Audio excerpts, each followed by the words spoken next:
ആഹാ ആ ചിരി കണ്ടോ? ഇതിപ്പോൾ തുള്ളിച്ചാടിപ്പോന്ന് വേറൊന്നിനുമല്ല, പുട്ടുണ്ടാക്കാനാണ്. പുട്ട്. അപ്പോൾ തേങ്ങ വേണം നമുക്ക്. തേങ്ങ ഒരു തേങ്ങ കിട്ടിയിട്ടുണ്ട്. അങ്ങനെ നമുക്ക് തേങ്ങ കിട്ടിക്കഴിഞ്ഞപ്പോഴാണ് ഇനി പുട്ടിൻ്റെ മാവ് വേണ്ട, ചേച്ചി ഓൾറെഡി കുഴച്ച് വെച്ചിട്ടുണ്ട്. അപ്പോൾ ഞാനിനി ജസ്റ്റ് വെള്ളം എടുക്കണം, അതങ്ങോട്ട് ഇടണം, എന്നിട്ട് ജസ്റ്റ് അങ്ങോട്ട് വയ്ക്കണം. അത്രയേ ഉള്ളൂ.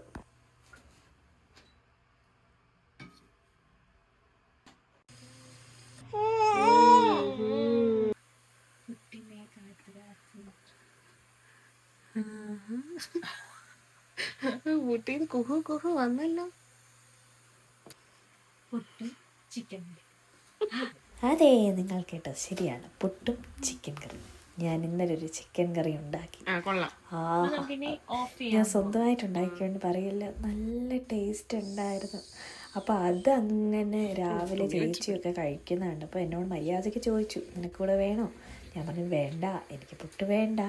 പക്ഷെ വൈകിട്ടായപ്പം അയ്യോ, എനിക്കത് ആലോചിച്ചിട്ട് ഇരിക്കാൻ പറ്റില്ല. അങ്ങനെയാണ് ഈ സാഹസത്തിന് ഞാൻ മുതിർന്നത്. നല്ല ചൂട് പഞ്ഞി പോലത്തെ പുട്ട് ഇങ്ങനെ പ്ലേറ്റിലേക്ക് എടുക്കാൻ എന്ത് രസമായിരുന്നു, കാണാനും കഴിക്കാനും. അതും വേണമായിരുന്നു കേട്ടോ.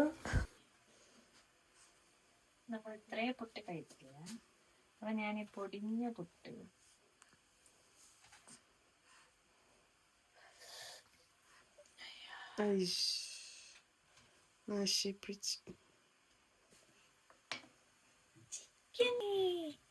എനിക്ക് ചാറാണ് വേണ്ടത്. ചാറെന്തായി മുളകിൽ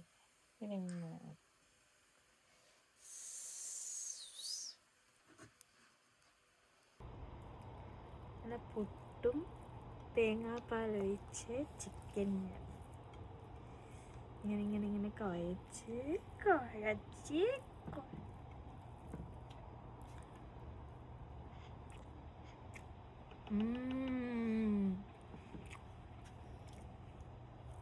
സൂപ്പർ.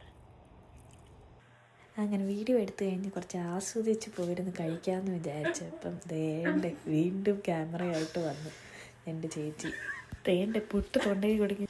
അങ്ങനെ ഞാൻ ആ പുട്ട് അവിടെ നിന്ന് ഫുൾ ആസ്വദിച്ച് കഴിക്കുന്നതാണ് നിങ്ങൾ കാണുന്നത്. അടിപൊളി ആലപ്പി ചിക്കൻ കറിയും പുട്ടുമായിരുന്നു. അപ്പോൾ ഇന്നത്തെ പ്രഹസനം അവിടെ കഴിഞ്ഞു.